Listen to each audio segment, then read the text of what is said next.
అంటూ ఎన్నో వేల మందిని మీ గానంలో పడేశారు. ఇటువంటి ఈ వేళల్లో రేపటి వేళల్లో మీరు ఏం చేయబోతున్నారు? రేపటి వేళల్లో మీరు కూడా ఒక పాత్రధారులు భాగస్వామ్యం అవుతుండడానికి ఏ విధంగా ఫీల్ అవుతున్నారు?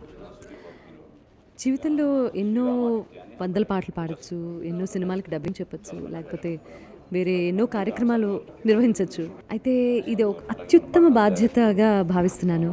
సో ఈ బాధ్యతని నేను సక్రమంగా నిర్వర్తించాలని, ఏ రకమైన తడబాటు లేకుండా బ్యాలెన్స్డ్గా వ్యవహరించాలి అని ఈ కార్యక్రమంలో పాల్గొనే ప్రతి ఒక్కళ్ళు, అంటే ముఖ్యంగా రాజధాని నిర్మాణంలో ఎంతోమంది రైతులు వారి వారి భూముల్ని ఇచ్చారు.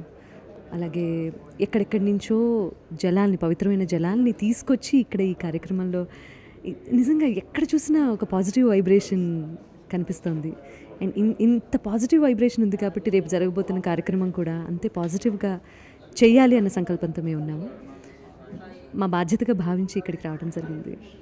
ముఖ్యంగా ముఖ్యమంత్రి వారికి, చంద్రబాబు నాయుడు గారికి, మిగిలిన మంత్రులందరికీ, కల్చరల్ అఫైర్స్ వీళ్ళందరికీ మనస్ఫూర్తిగా థ్యాంక్స్ చెప్పాలి.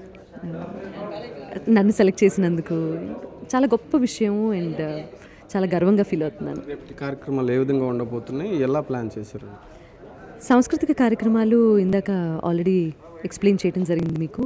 ఒక 2.5 గంటలు 3 గంటల పాటు ఎంతో పేరు ప్రఖ్యాతలు తెచ్చుకున్నటువంటి కళాకారులు సాంస్కృతిక ప్రదర్శనలు ఇవ్వబోతున్నారు. అందులో ముఖ్యంగా శివమణి గారి డ్రమ్స్ మనందరికీ తెలిసిందే, 1 గంట సేపు వారి కచేరీ ఉండబోతుంది. అలాగే రింగ్ డాన్స్ అని, నృత్య రూపకంగా అమరావతి ప్రాశస్త్యాన్ని చెప్పటం, జనవితులుగా రాసినటువంటి పాట, వందేమాతరం శ్రీనివాస్ గారు కంపోజ్ చేస్తున్నటువంటి, ఇలా చాలా interesting points, interesting cultural activities ఉన్నాయి. ఆల్సో ఇందులో మోస్ట్లీ మన భాష, తర్వాత అమరావతి ప్రాశస్త్యం, చంద్రబాబు నాయుడు గారు, వీటన్నింటినీ హైలైట్ చేస్తూ సాంస్కృతిక కార్యక్రమాలు ఉండిపోతున్నాయి.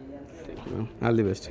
ఇది మొత్తంగా సాయి కుమార్, అదేవిధంగా సునీత వారిద్దరు అభిప్రాయం ఇప్పటివరకు తెలుసుకున్నాము. మొత్తంగా చరిత్రలో నిలిచిపోయే విధంగా రేపటి కార్యక్రమం రూపొందిస్తున్నారు. ఇటువంటి కార్యక్రమంలో తాము కూడా భాగస్వామ్యం ఇస్తున్నందుకు చాలా ఆనందంగా ఉంది. ఇటువంటి కార్యక్రమంలో తాము పాలు పంచుకోవడం, అదేవిధంగా చారిత్రక ప్రాశస్త్యం ఉన్న ఇటువంటి కార్యక్రమానికి పిలిచినందుకు ప్రభుత్వానికి కూడా కృతజ్ఞతలు చెప్తున్నారు. రేపటి కార్యక్రమం ఏం జరగబోతుంది అనేది వారు కూడా మిగతా వాళ్ళతో పాటుగా వారు కూడా తామంతా కూడా ఎగ్జైటింగ్గా ఎదురు చూస్తున్నట్టుగా కూడా చెప్తా ఉన్నారు. కెమెరా పర్సన్ వాసుతో మధు, హెచ్ఎం టీవీ, విజయవాడ.